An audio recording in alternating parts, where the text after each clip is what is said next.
I think regardless of our political affiliations, regardless of political ideologies, it is important for each one of us to understand that politicking in the name of the security forces is ultimately going to affect each one of us regardless of our political beliefs, and therefore I think it is high time the nation should be made aware of the kind of lowly politicking indulged to by some of the Congress leaders who have questioned not only the intention of the army chief's statement but also gone to the extent of calling him hot-headed. And the statements which have come one after the other by a number of leaders, whether it was Mr. Ghulam Nabi Azad or Mr. Sandeep Dikshit or Ranjita Ranjan, are quite unbecoming of a national party. But over a period of time, it has been established time and again that this party can go to any extent with an eye on electoral gains. And we saw this happening very recently at the time of the surgical strike, when questions were raised on the credibility of surgical strike, which is something which never happens even in the most developed democracies of the world, most advanced democracies of the world, which also observe certain bottom lines. And therefore, we earnestly appeal to all the political sections and the Congress party not to indulge in any kind of politicking at the cost of the morale of the security forces. The army chief's statement, to be fair, was actually inspired by concern for the youth of Kashmir. During counter-militancy operations, which are carried out jointly by the Indian Army, the Rashtriya Rifles, even by the Jammu Kashmir Police, I think nobody is more concerned than the army personnel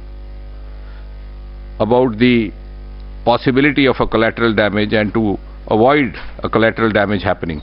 And therefore, the army chief had made an earnest appeal that whenever an operation like this is in the process, the youth should avoid coming in the firing line so that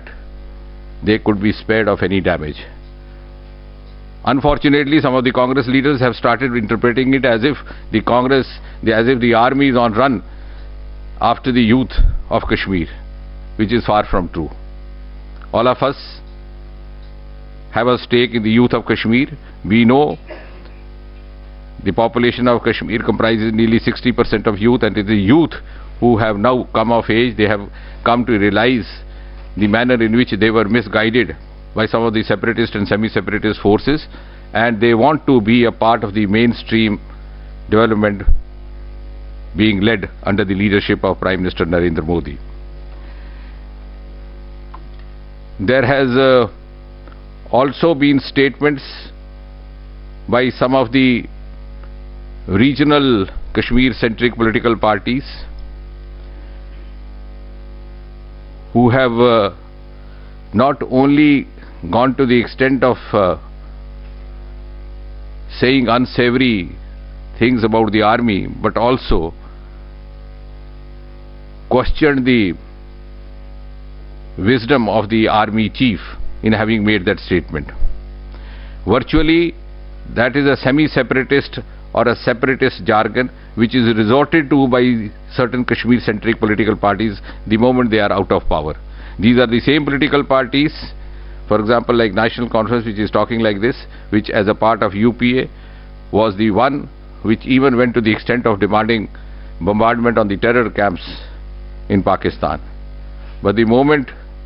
when they are in power, they swear by India, they swear by Kashmir being an integral part of India, and the moment they are shunted out of power, they overnight become wiser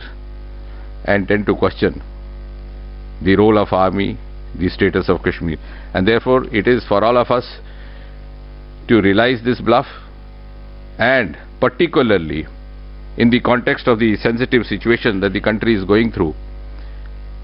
it is important for all of us to realize the kind of politicking which Congress party has resorted to time and again in the recent past, and even on this occasion. As far as the separatist lobby in the Kashmir is concerned,